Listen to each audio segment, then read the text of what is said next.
So in a previous video I waffled on about using Beetle front fenders to build something custom here. It's time to put those words into action. Coming up.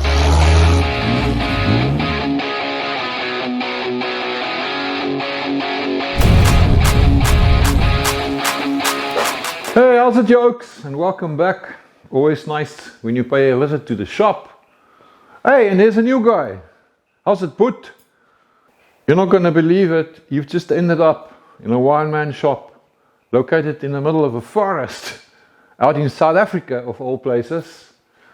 Oh, and I guess you don't know what boot means, so you're going to get a free language lesson as well.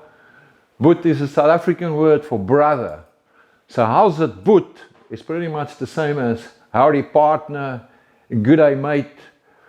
I'm not sure what the oaks in Britain uses, but I think you guys get the idea.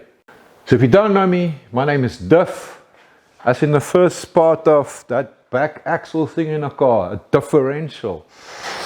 I don't have the original load bin or fenders, so it's a forest engineering plan that I need to make.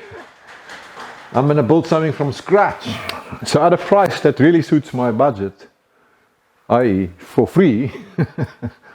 I got myself some really nice Beetle front fenders.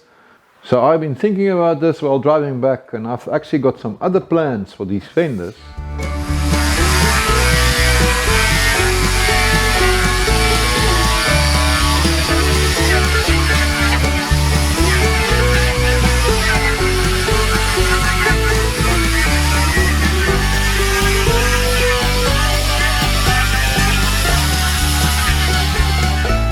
What's the name of that movie again with the blue creatures in it?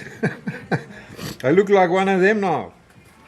I think I'm gonna be in trouble with the wife. So I've stripped most of the paint off of this Beetle front fender, and my idea now is to make that work here somehow. But before I try and do that, come on man, I can't keep these skinny little 195 14-inch tires on the back here. I gotta find something better first. Have that in place before I can begin to do the fender. What am I gonna do?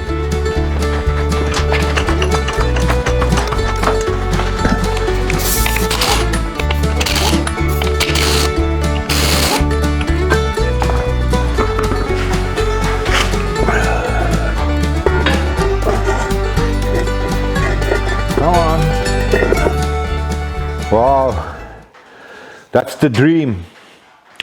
The set of rims I have here, 15 by 10J. But I don't have the bucks to buy tires for these rims. This is a serious budget build. I'm hoping to come out complete build cost way under $2,000. Back to reality.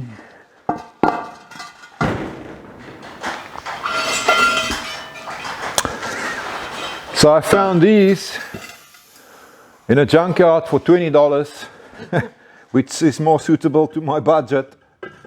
Let's get it on there. It's not quite the same as the front, but it's close enough. 15 by 7J. So now what am I going to do about tires? Let me scratch through here. These are 16s, they won't work. Those are 33s, way too big. I think I must go look at my pile lying outside in the rain. So when you live on a farm like I do, space is not a problem. And you end up collecting so much junk. And I'm very good at it. But let's just take a walk out here and go and dig in that pile. It might be something in here. Okay, I found a pair of these and I've already put it on my cheapy rim.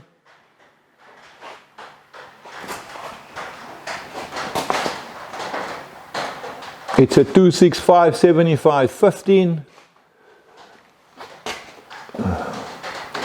It's kind of serviceable, although I suppose serviceable is a relative concept. It'll work for me for now. Let me get this whole thing onto the truck so we can see what it looks like.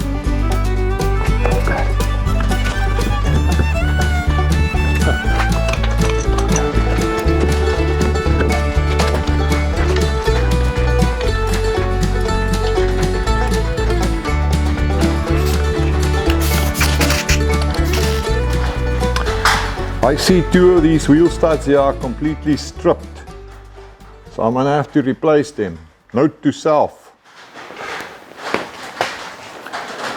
So my new tire is way bigger than the original one. This is a 15, this is a 14. So yeah, it does come to mind how that's going to affect gear ratios and the diff ratios, and whether my poor 2.4 liter little petrol engine will still do the thing. There's only one way to find out. Width-wise, we've moved from 195 to 265. Definitely an improvement. So I've got 195 14s in the front.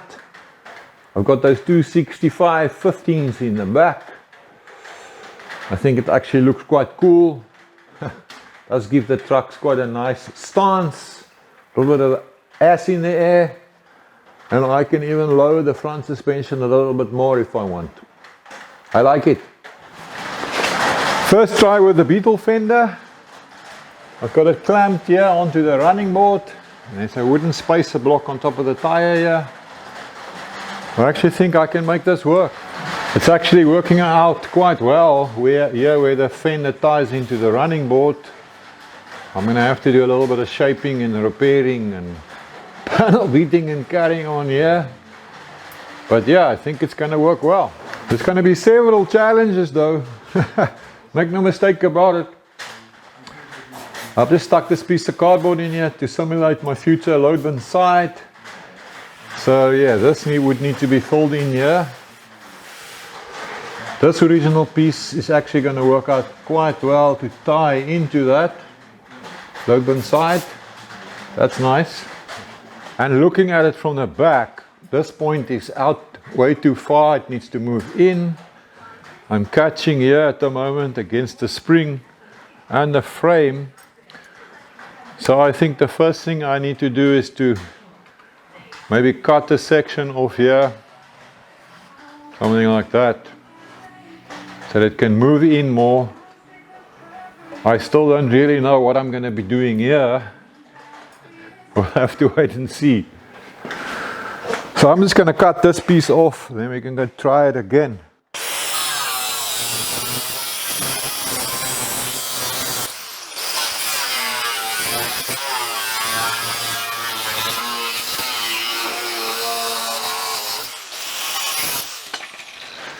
Okay, it's better, but it's still sticking out more here than it does in the front. I reckon another inch or so it needs to move in. So I'm going to take another 30 millimeters or so off here. Something like that.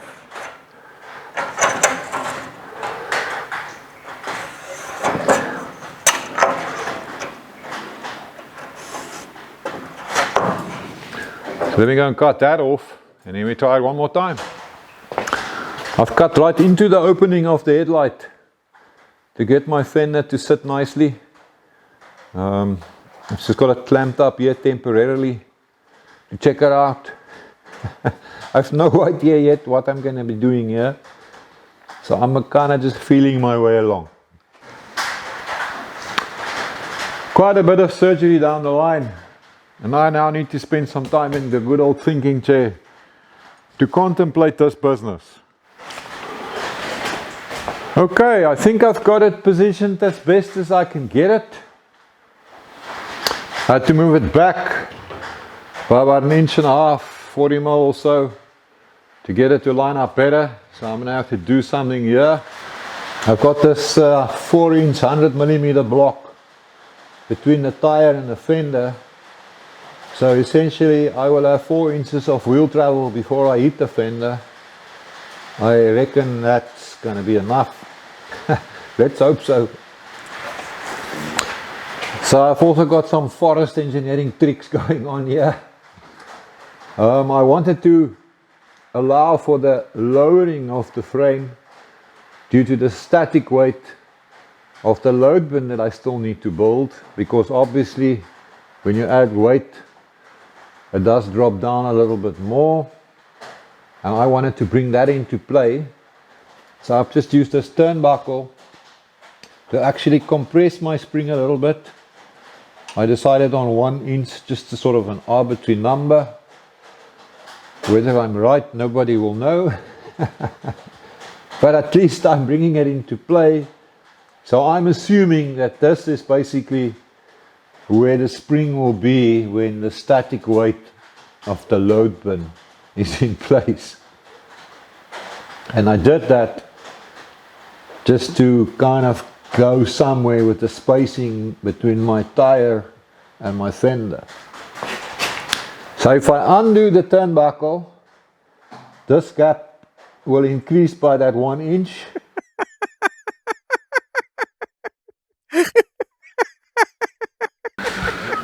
So yeah, I know I should be building the load bin first to get that static weight in place. So I'm totally arse about face here.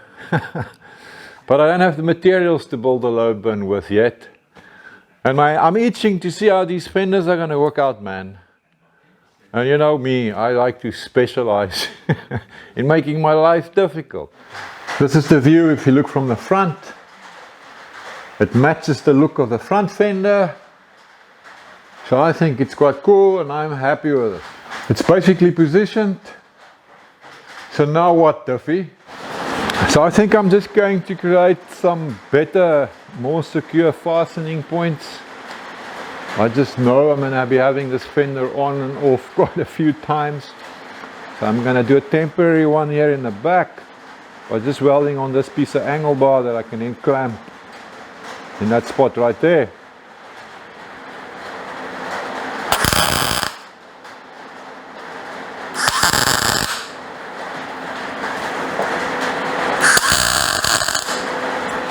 So with the fender positioned as I want it, let's finish this business here.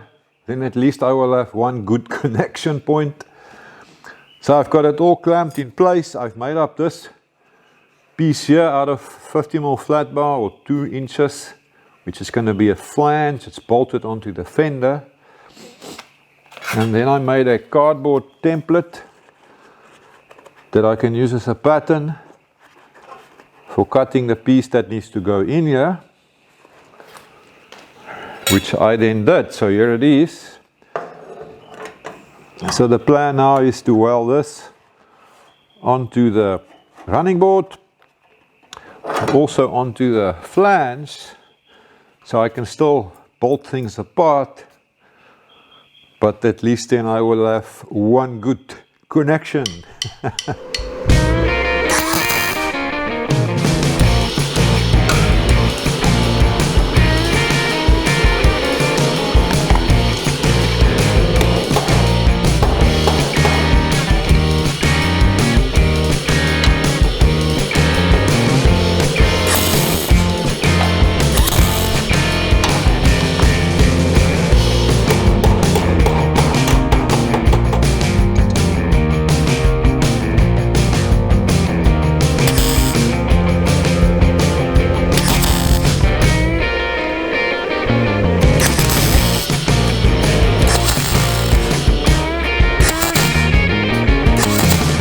Well, that's basically in place. So now I can unbolt my fender and take it off so I can finish my welding.